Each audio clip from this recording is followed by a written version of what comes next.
ओम श्री गणेशाय नमः। दोस्तों, भाद्रपद माह के शुक्ल पक्ष की चतुर्थी तिथि को चौड़चंद का पर्व मनाया जाता है और इस पर्व को चौठ चंद्र के नाम से भी जाना जाता है। यह पर्व मुख्य रूप से बिहार, झारखंड, उत्तर प्रदेश, मिथिला में मनाया जाता है। इस दिन भगवान गणेश और भगवान चंद्रदेव की पूजा अर्चना की जाती है। धार्मिक मान्यता के अनुसार भाद्रपद माह के शुक्ल पक्ष की चतुर्थी तिथि के दिन भगवान चंद्रमा को कलंक लगा था। इसलिए आज के दिन जो भी लोग भगवान गणेश के साथ साथ भगवान चंद्रदेव की पूजा अर्चना करते हैं, उन्हें चंद्रदोष से मुक्ति मिलती है। इस व्रत को महिलाएं अपने पुत्रों के दीर्घायु के लिए, उनके सुख समृद्धि के लिए, उनके कल्याण के लिए, उनके उज्जवल भविष्य के लिए यह व्रत रखती है। तो दोस्तों, आइए इस वीडियो में हम जानते हैं चौड़चंद पूजा कब है, पूजा का शुभ मुहूर्त कब है और इस व्रत की विधि क्या है और इस दिन किए जाने वाले कुछ उपाय के बारे में हम जानेंगे। दोस्तों, एक पौराणिक कथा के अनुसार एक बार भगवान चंद्रदेव ने अपनी सुंदरता के अभिमान में भगवान गणेश का मजाक उड़ा दिया, जिसके बाद भगवान गणेश ने उन्हें श्राप दे दिया। उसके बाद भगवान गणेश को मनाने के लिए चंद्रदेव ने भाद्रपद मास की चतुर्थी तिथि को गणेश जी की पूजा की और उनकी भक्ति से प्रसन्न होकर भगवान गणेश ने उन्हें आशीर्वाद दिया कि जो भी इस खास मंत्र के साथ गणेश चतुर्थी को चंद्रदेव का दर्शन करेगा, उनका जीवन निष्कलंक रहेगा। तभी से यह चौड़चंद पूजा मनाया जाने लगा। दोस्तों, हिंदू पंचांग के अनुसार 26 अगस्त 2025 दिन मंगलवार को चतुर्थी चौथ का पूजन किया जाएगा।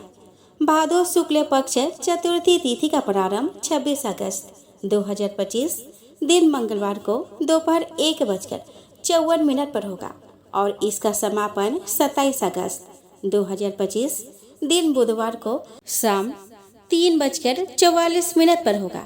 क्योंकि चौड़चंद पूजा में चांद की पूजा की जाती है, इसीलिए यह पर्व 26 अगस्त दिन मंगलवार को मनाया जाएगा। दोस्तों, भाद्रपद मास के शुक्ल पक्ष की चतुर्थी के दिन सुबह जल्दी उठकर स्नान आदि करके व्रत का संकल्प ले और सुबह से लेकर शाम तक व्रत रखे और शाम के समय घर के आंगन को गाय के गोबर से लीपकर साफ सुथरा कर ले। इसके बाद कच्चे चावल को पीसकर घर के आंगन में रंगोली बनाकर आंगन को अच्छे से सजा ले और इसके बाद केले के पत्ते की मदद से गोला का चांद बना ले।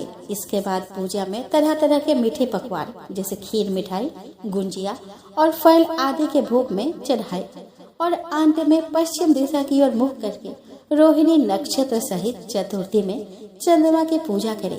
इस पूजा में दही का काफी महत्व है, इसलिए इस दिन मिट्टी के बर्तन में दही जमाया जाता है और इस दही को पूजा के दौरान इस्तेमाल किया जाता है। इसके अलावा बांस के बर्तन में विशेष खीर तैयार की जाती है, जिसका भोग भगवान चंद्रदेव को लगाया जाता है। दोस्तों, भाद्रपद मास की चतुर्थी तिथि शुरू होने से लेकर खत्म होने तक चंद्रमा का दर्शन नहीं करना चाहिए। यदि भूल से भी गणेश चतुर्थी के दिन चंद्रमा के दर्शन हो जाए तो मिथ्या दोष से बचाव करने के लिए इस कथा का श्रवण करना चाहिए। वह कथा है, एक बार नंद किशोर ने सनत कुमारों से कहा कि चतुर्थी के चंद्रमा के दर्शन करने से श्री कृष्ण पर जो लालचन लगा था, वह सिद्धि विनायक व्रत करने से ही दूर हुआ था। ऐसा सुनकर सनत कुमारों को आश्चर्य हुआ। उन्होंने पूर्ण ब्रह्म श्री कृष्ण को कलंक लगने की कथा पूछी तो नंद किशोर ने बताया कि एक बार जरासंध के भय से श्री कृष्ण समुद्र के मध्य नगरी बसाकर रहने लगे। इसी नगरी का नाम आजकल द्वारिकापुरी है।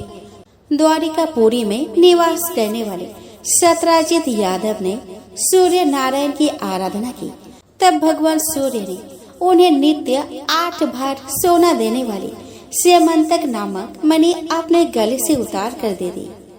मणि पाकर सत्यजित यादव जब समाज में गया तो श्री कृष्ण ने उस मणि को प्राप्त करने की इच्छा व्यक्त की। सत्यजित ने यह मणि श्री कृष्ण को ना देकर अपने भाई प्रसेनजीत को दे दी। एक दिन प्रसेनजीत घोड़ी पर चढ़कर शिकार के लिए गया। वहाँ एक शेर ने उसे मार डाला और मणि ले ली। वृक्षों का राजा जामवंत उस सिंह को मारकर मणि लेकर गुफा में चला गया। जब प्रसेनजीत कई दिनों तक शिकार से ना लौटा तो सत्यजित को बड़ा दुख हुआ। उसने सोचा कि श्री कृष्ण ने ही मणि प्राप्त करने के लिए उसका वध कर दिया होगा। अतः बिना किसी प्रकार की जानकारी जुटाए उसने प्रचार कर दिया कि श्री कृष्ण ने प्रसेनजीत को मारकर स्यमन तक मणि छीन ली है। इस लोक निंदा के निवारण के लिए श्री कृष्ण बहुत से लोगों के साथ प्रसेनजीत को ढूंढने वन में चले गए। वहां पर प्रसेनजीत को शेर द्वारा मार डाला और शेर को रीछ द्वारा मारने के चिन्ह उन्हें मिल गए। रीछ के पैरों की खोज करते करते वे जामवंत की गुफा पर जा पहुँचे और गुफा के भीतर चले गए। वह उन्होंने देखा कि जामवंत की पुत्री उस मणि से खेल रही है। श्री कृष्ण को देखते ही जामवंत युद्ध के लिए तैयार हो गया। युद्ध छिड़ गया। गुफा के बाहर श्री कृष्ण के साथियों ने उनके 7 दिनों तक प्रतीक्षा की। फिर वे लोग उनके वध को जानकर पश्चाताप करते हुए द्वारकापुरी लौट गए। इधर 21 दिन तक लगातार युद्ध करने पर भी जामवंत श्री कृष्ण का पराजित न कर सका। तब उसने सोचा कि कहीं यह वह अवतार तो नहीं जिसके लिए मुझे रामचंद्र जी का वरदान मिला था। यह पुष्टि होने पर उसने अपने कन्या का विवाह श्री कृष्ण के साथ कर दिया और मणि दहेज में दे दी। श्री कृष्ण जब मणि लेकर वापस आए तो सत्यजित अपने किए पर बहुत लज्जित हुआ। इस लज्जा से मुक्त होने के लिए उसने भी अपने पुत्री का विवाह श्री कृष्ण के साथ कर दिया। कुछ समय के बाद श्री कृष्ण किसी काम से इंद्रप्रस्थ चले गए। तब अक्रूर और ऋतु वर्मा की राय से सत्यधन्वा यादव ने सत्यजित को मारकर मणि अपने कब्जे में ले ली।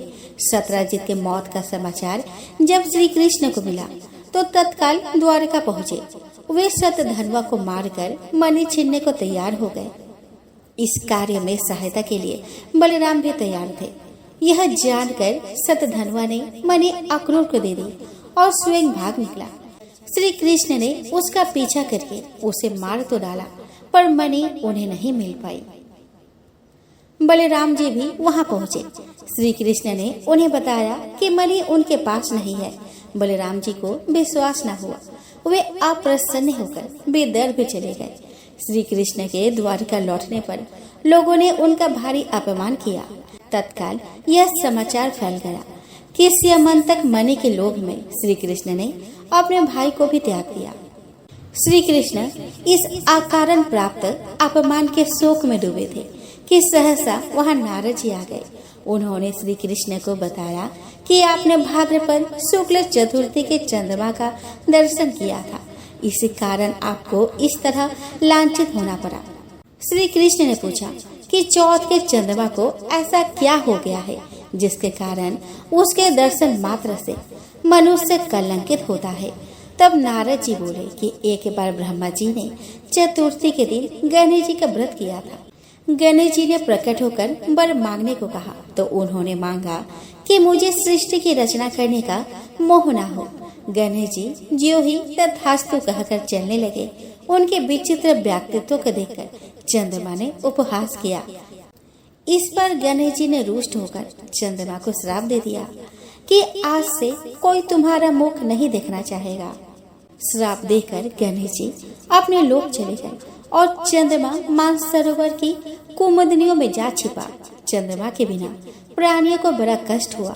उनके कष्ट को देखकर ब्रह्मा जी की आज्ञा से सारे देवताओं के व्रत से प्रसन्न होकर गणेश जी ने वरदान दिया कि अब चंद्रमा श्राप से मुक्त तो हो जाएंगे, पर भाद्रपद शुक्ल चतुर्थी को जो भी चंद्रमा के दर्शन करेगा उसे चोरी आदि का झूठा लांछन जरूर लगेगा। किंतु जो मनुष्य प्रत्येक द्वितीया को दर्शन करता रहेगा वह इस लालचन से बच जाएगा। इस चतुर्थी को सिद्धि विनायक व्रत करने से सारे दोष छूट जाएंगे।